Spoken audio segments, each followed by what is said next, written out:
Around 8 o'clock in the morning, get a call that comes in with 2 adults and 2 children on an airboat. They're out frogging at night and they haven't shown back up to the campsite yet. We were just starting to see frogs, and we got turned around in some sawgrass, and we thought we could get out of it. There were family members that were concerned. They called the sheriff's office. A sheriff's office intern called us, and we utilized our airboat to go out there and make a search for them. We tried to call my dad, and then my phone died. They told the people at the campground they were going to be in an area between Kramer Island and pretty much Bay Bottom. We tried to get the airboat turned around, and we turned it around, but we turned it around the wrong way, so we got deeper into the sawgrass. Captain Cody is very familiar with the lake, and he knew multiple local frogging areas, so we've set up a grid pattern from one area to another to another. Back and forth, you'd go so far and you'd stop. Shut everything off, and we'd listen. Didn't hear anything. We'd finish out the grid, go a little further, stop. At about probably the 4th or 5th stop, we stood up, we listened, and in the distance I could hear some screaming. We were all excited, we were screaming and yelling, and My co-pilot John, he says, I hear him. It sounded like some kids screaming, "Hey, over here, hey, help." I says, okay, well, let's go over there. I knew it was the fire department airboat, and it was here to help us. So we cranked back up and we started making our way back to where they were out. And we got closer and closer and kept working and stopping and going, and we still hadn't had sight of any part of the boat or anything, but you could hear them. We were all just relieved that, like, we have help. We couldn't see anything. The brush was well over our head.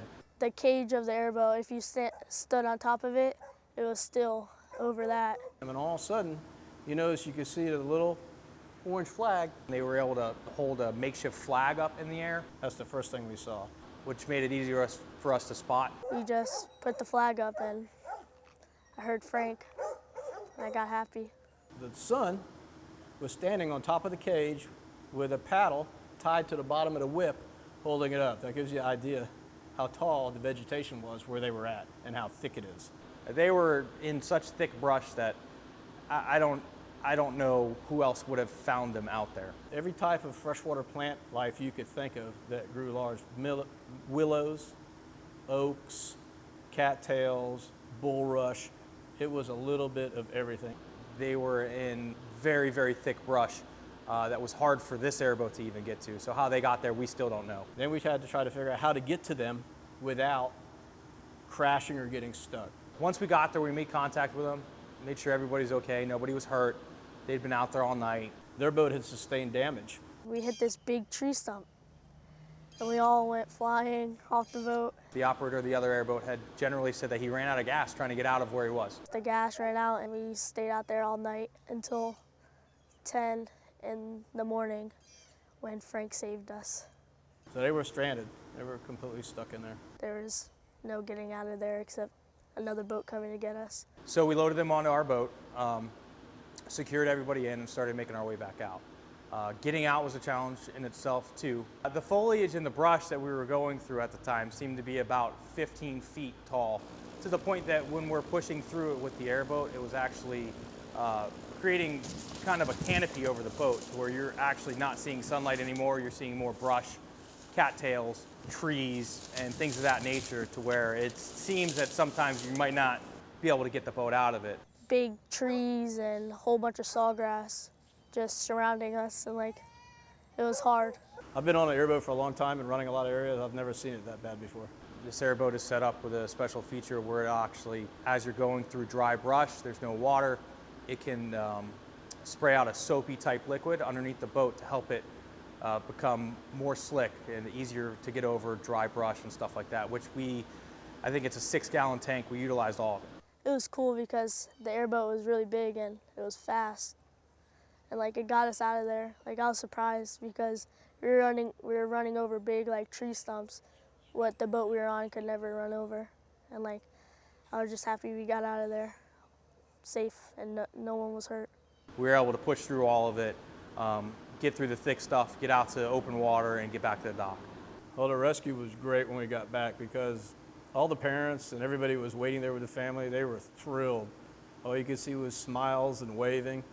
And of course, all the kids were waving and hollering back. And when we pulled up and saw the police and firemen and everyone, it was just like, wow. Like we felt like really good because like we had all these people looking for us. And they'd been out there since 3:30 in the morning, so they were tired. They were probably a little scared, and they just wanted to come home. So having this equipment here and available made all the difference probably to them and to their families that were waiting at the dock. Everybody was happy that the fire department was there to save us. You couldn't access the area that we were in with a boat. In fact, we heard other boats going by. You know, the sheriff's office had their boat out there, other boats looking for the family. There's no possible way they could have gotten back to where they were without an airboat. If it wasn't for an airboat, you'd have had to get a helicopter. We had asked for them to come out and help us locate them. They couldn't fly because of the fog. You couldn't have walked out. Having these tools and being so close to the lake, which is a big area that we, being Palm Beach County, still service, it's a huge help to us and the community to have this coupled with the dive rescue gear that we have, that we train with, to be able to go out to the lake with the airboat and the dive rescue gear to attempt to make a rescue or a search. We're Blackwater Dive certified. This boat is very capable of taking divers out, doing a dive call for any type of circumstance there is in the lake. For example, if two bass boats collide and one of them turns upside down, you may have people with a PFD trapped underneath that boat. They may be entangled. They may not be able to get out from underneath it, and it's going to take a diver to go underneath there with an air supply for their safety to remove them from that vessel. There's circumstances that can happen that the dive rescue off this boat is very possible or probable. It's a very tight-knit, small community out here. Everybody knows when something happens on the lake. Everybody's concerned about it. So the community is also very relieved and happy with us and the service that we provide. Just very glad that Palm Beach County has the resources they have and were able to do what they did. The airboat is a definite great thing for the county.